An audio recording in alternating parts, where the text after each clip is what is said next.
Hi guys, welcome back to the channel. So obviously I'm back at my walk-up today. I'm going to talk a little bit about this bike. This is my main bike. This is what I would say is my pride and joy. And some people don't understand that because XJ900s Diversion, they're not exactly the most desirable of machines. They gained the nickname of a divvy, which, let's face it, we all know one.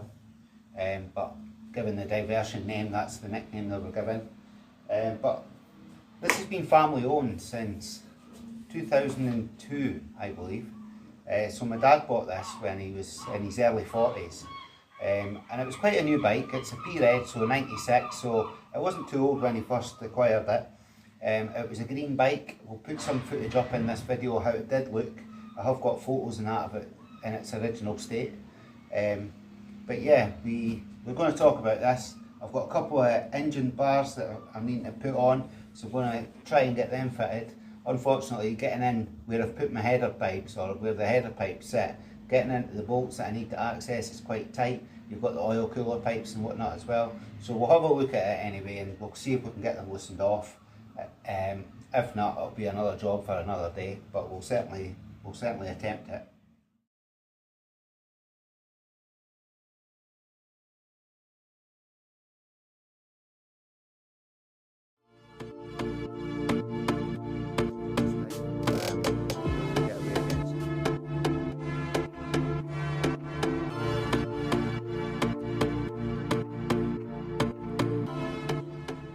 Right guys, so this is the engine bars that I've acquired, obviously used items.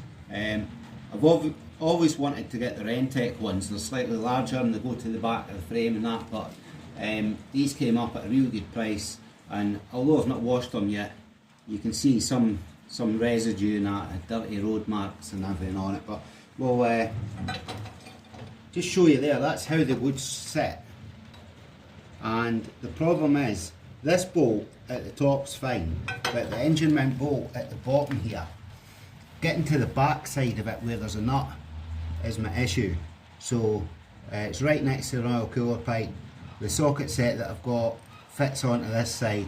I'll need to get a spanner through the pipes onto the other side without damaging the oil cooler pipe, so that's my problem. So guys, I've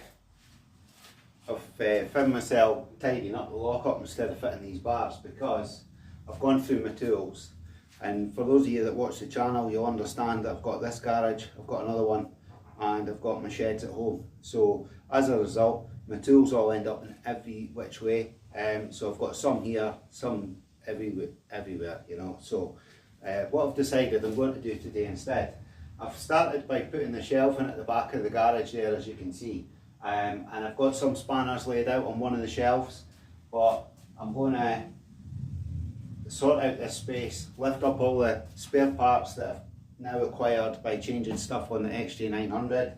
I've got the original header pipes and stuff.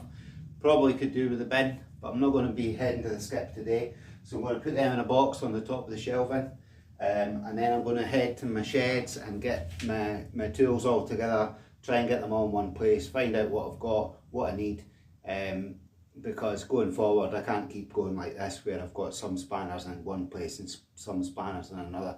I'm not in a position just to buy multiple tools for each location, so it's time for me to just sort my life out and get all these spanners and socket sets and everything together, and that way I'll know what I've got and where I've got it. I've also got this old, this is another thing when I start tidying up, I can't help but get myself distracted. Sure a lot of you are the same. This is an old engine crash bar. It's actually a massive thing, and it's for the front of the XV535 Farrago. It is in quite a bit of a rusty state. I picked it up when I picked up the bike. I don't think I'll ever use it. It's one of these things that's like, if I'm going to teach my young lad to ride, then might be worth fitting it to that bike and let him have a shot, but for now it's just going to be sitting and taking up space.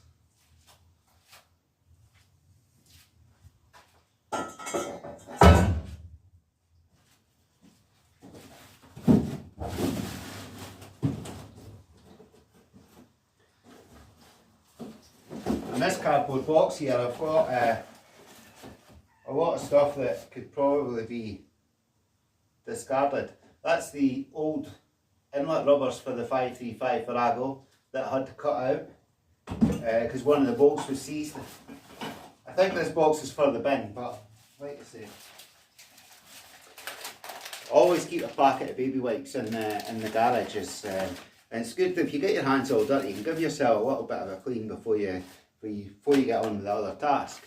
And that's the theory, but in actual fact what I do is I have a full packet sitting in all the locations that I do get busy with the bikes and stuff, and the packets never get opened because you get so focused on what you're doing that getting cleaned up is the last thing on your mind.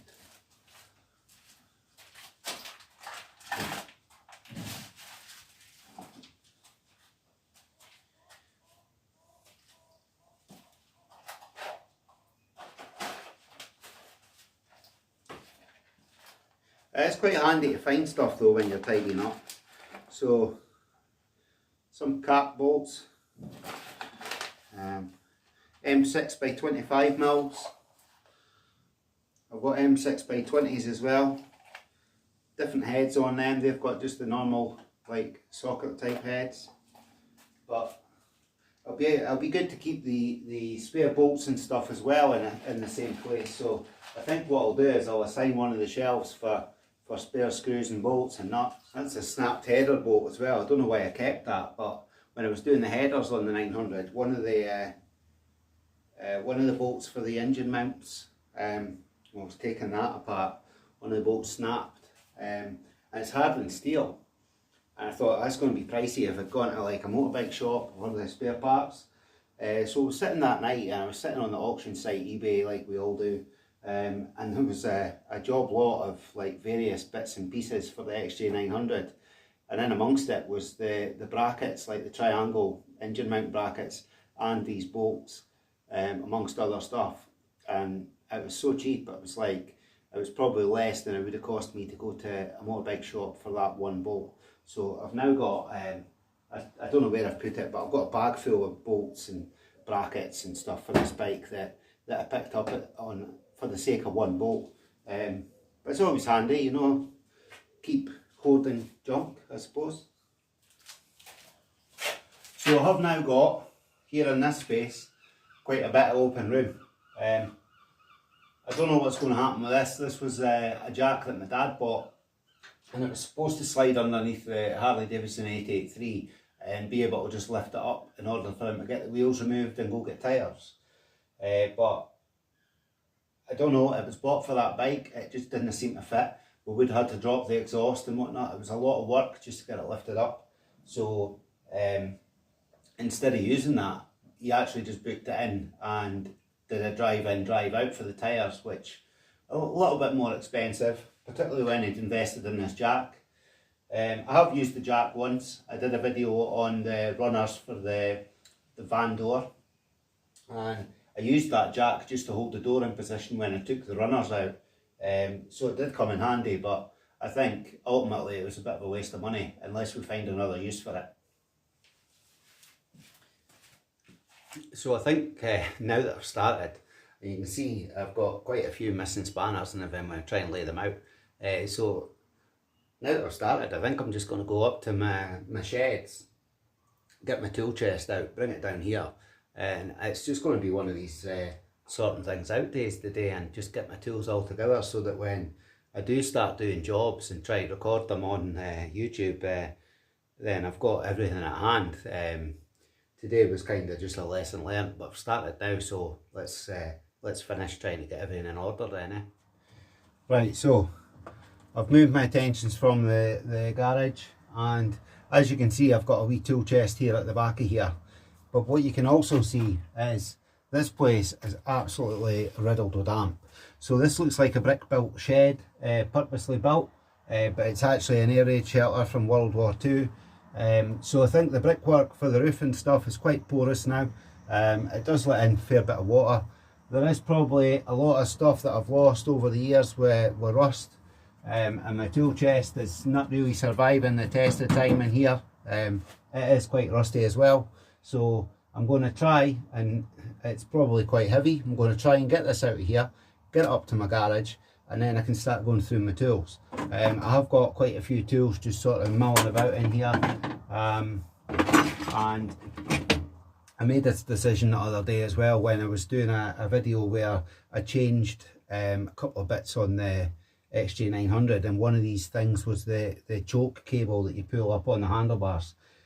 So I knew it was in here. I came in, I could not find anything. It was extremely frustrating. So yeah, I've kind of prompted myself just to try and get everything in order. So yeah, the next task on the list is to get this chest, get it up to the lockup, and then start going through the tools and see what I've got and see what I've not. Right guys, so it's the first time this has actually seen daylight for probably 13 years. All the drawers are still actually sliding very well, so I will give it a bit of a wire brush and stuff, but for now it's definitely going to stay in use. Right, that's the base out as well. Thanks to Connie for helping. So now it's just a case of getting these down to the bus and then up to the garage, guys. Right, so that's both parts in the bus. I'll tell you what, it wasn't easy, bloody heavy, but it's my own fault. I did it when they were full up with junk. I couldn't be bothered emptying them out, so they're in anyway. It's just a quick trip now to go and put them in the garage, and then we can start sorting out the tools at least. Right, first things first, need to get all the bikes out.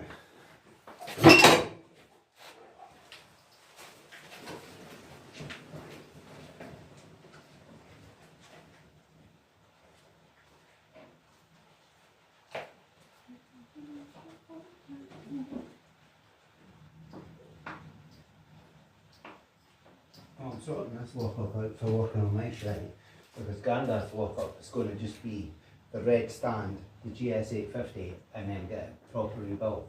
So we couldn't have everything in there. Is that back bike? The black and gold bike from the 80s, yeah. Yeah. So that's one of the reasons we've got this lockup as well.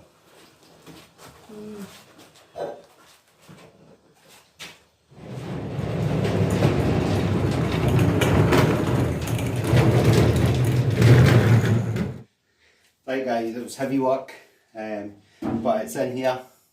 It looks rubbish from the outside, it looks rubbish from the inside, but like I've already said, everything still works. So we'll get it all loaded up, we'll get it cleaned, we'll give it a wee clean up, wire brush it and that, try and get all the scally bits away, but they're quite expensive to buy new, and given that it's still serviceable, it just doesn't look pretty. It'll do for now. So yeah, now it's just a case of need to get the bikes in here. I'm going to call it a day for now because I've actually done my hand in lifting it. So I'm going to get the bikes in, we'll call it a day. Thanks for watching. Slightly different video than usual. We didn't really get much work done on the bikes, but hopefully now that we'll get this tool chest all filled with tools, and we'll be able to get on with stuff when we're done here.